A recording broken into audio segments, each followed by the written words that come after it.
আমি এখন অবস্থান করছি শত শত বছর আগের মেগালিথিক টম্বের জন্য বিখ্যাত জৈন্তেশ্বরী রাজবাড়ি। এটি বাংলাদেশের সিলেট জেলার জৈন্তাপুর উপজেলার প্রাণকেন্দ্রে অবস্থিত। আপনারা দেখতে পাচ্ছেন এটি হলো জৈন্তেশ্বরী রাজবাড়ির প্রধান ফটকের ধ্বংসাবশেষ।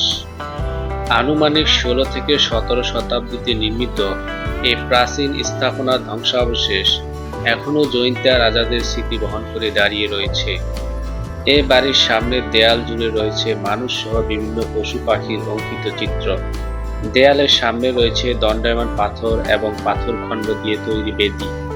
এসব পাথরের বেদি এবং দণ্ডায়মান পাথর নিয়ে রয়েছে নানা জনশ্রুতি। কেউ কেউ বলেন জৈন্তা রাজারা এসব পাথর খণ্ডের উপরেই বসেই তাদের শাসনকার্য পরিচালনা করতেন এবং খাজনা আদায়ের কাজ করতেন। আবার কেউ কেউ বলেন এসব পাথর খণ্ড হলো মৃত ব্যক্তিদের সমাধিসৌধ। জৈন্তা রাজা এবং তাদের পরিবারের সদস্যদের মৃত্যুর পর এসব পাথরের সমাধিসৌধ নির্মাণ করা হয়েছিল। দেখুন একবার জৈন্তেশ্বরী রাজবাড়ির দেয়ালের বর্তমান অবস্থা। এটি গণপ্রজাতন্ত্রী বাংলাদেশ সরকারের একটি সংরক্ষিত পুরাকীর্তি। বাংলাদেশের প্রত্নতত্ত্ব অধিদপ্তর এই পুরাকীর্তির সংস্কার সংরক্ষণের দায়িত্ব পালন করে। প্রত্নতত্ত্ব অধিদপ্তরের সংস্কার সংরক্ষণ কাজের ফলে শত শত বছর আগের চিত্রাঙ্কিত দেয়াল এখনো টিকে রয়েছে।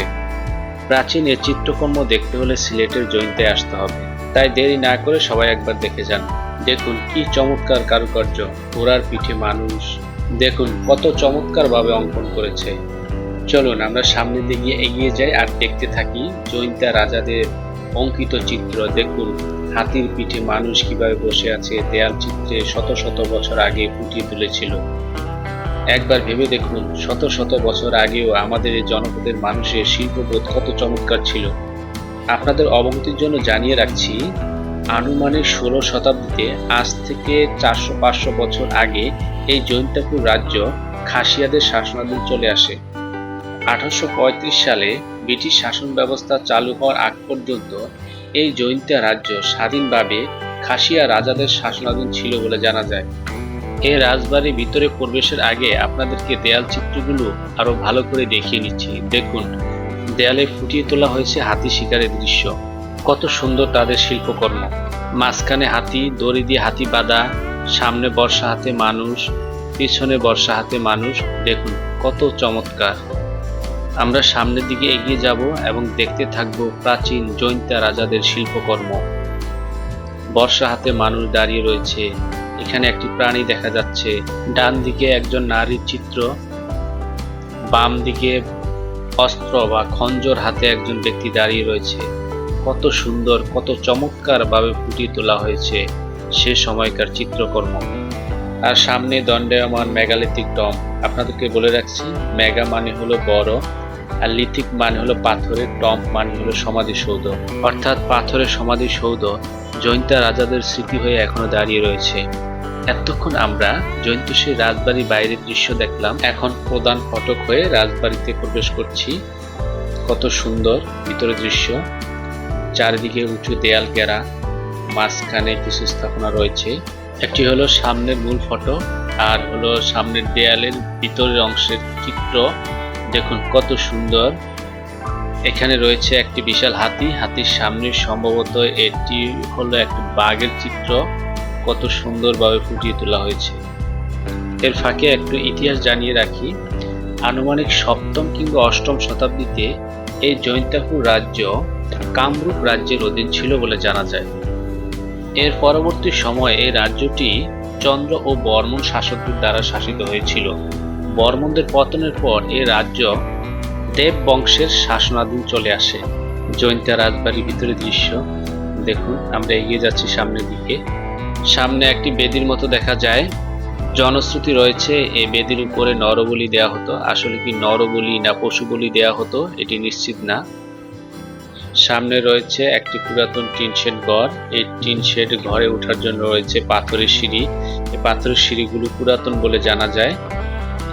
এর ভিতরে প্রবেশ করে দেখব কি আছে। এখানে দেখা যাচ্ছে যে একটি বেদি, ভাঙাচোরা টিন শেড ঘর। জনশ্রুতি রয়েছে এই পুরাতন টিন শেড ঘরের স্থানেই ছিল প্রাচীন একটি স্থাপনা, যা এখন আর নেই। এখানে সম্ভবত একটি মন্দির ছিল, আর মন্দিরের সামনেই ছিল কথিত নরবলি বা পশুবলির স্থান। এর পাশে রয়েছে একটি কূপ যেখান থেকে পানি উত্তোলন করা হতো, আর কূপের পাশে রয়েছে একটি তুলসী বেদি। প্রাচীর ঘেরা রাজবাড়ি। আমরা পূর্ব দিয়ে এগিয়ে যাব, দেখব আরো কি রয়েছে। দক্ষিণ দেয়ালে এখানে একটি প্রবেশ গেট রয়েছে, অর্ধবৃত্তাকার খিলান বিশিষ্ট প্রবেশ গেট। এখন গেটটি বন্ধ মনে হয়। এটি হলো টিন শেড ঘরের পিছনের দৃশ্য। এখানে সম্ভবত রয়েছে পুরাতন কোনো স্থাপত্যিক কাঠামোর ধ্বংসাবশেষ। প্রত্নতাত্ত্বিক খনন কার্যের মাধ্যমে এখানে অনুসন্ধান করলে বোঝা যাবে কি রয়েছে। আমরা দেখতে দেখতে সামনে এগিয়ে যাব। দেখুন উঁচু স্থান, আর পিছনের দেয়াল, উত্তর দিকের দেয়াল, আর এটা হলো একটি উঁচু বেদির মতো। এই উঁচু স্থানটির মাটির সেকশনে এখনো পুরাতন ইট দেখা যায়। আমরা সামনে এগিয়ে যাব, দেখি কি রয়েছে। দেখুন সেকশন জুড়ে ইট, পুরাতন ইট। এখানে ধারাবাহিকভাবে প্রত্নতাত্ত্বিক খনন অনুসন্ধান কাজ পরিচালনা করলে যে কোনো পুরাতন স্থাপত্যিক কাঠামোর ধ্বংসাবশেষ পাওয়ার সম্ভাবনা রয়েছে। পশ্চিম দিকে এগিয়ে যাই। দেখুন উত্তর পাশে দেয়াল, মাঝখানে ফাঁকা। আমরা ধীরে ধীরে সামনে এগিয়ে যাব আর দেখতে থাকব। এটি হলো কথিত নরবলির বেদি, আর সেই টিন শেড ঘর। এর নিচেই হয়তো রয়েছে কোনো পুরাতন স্থাপত্যিক কাঠামো। খনন করলে হয়তো সেই স্থাপত্যিক কাঠামোর অনুসন্ধান আমরা পেয়ে যাব। সিলেটের জয়ন্তিয়া রাজবাড়ি থেকে বের হয়ে যাচ্ছি। আজ এই পর্যন্তই, আবার দেখা হবে অন্য কোনো স্থানে। সে পর্যন্ত সকলে ভালো থাকুন। পরবর্তী ভিডিও পেতে লাইক, কমেন্ট, শেয়ার এবং সাবস্ক্রাইব করে আমাদের সঙ্গে থাকুন। সকলকে ধন্যবাদ।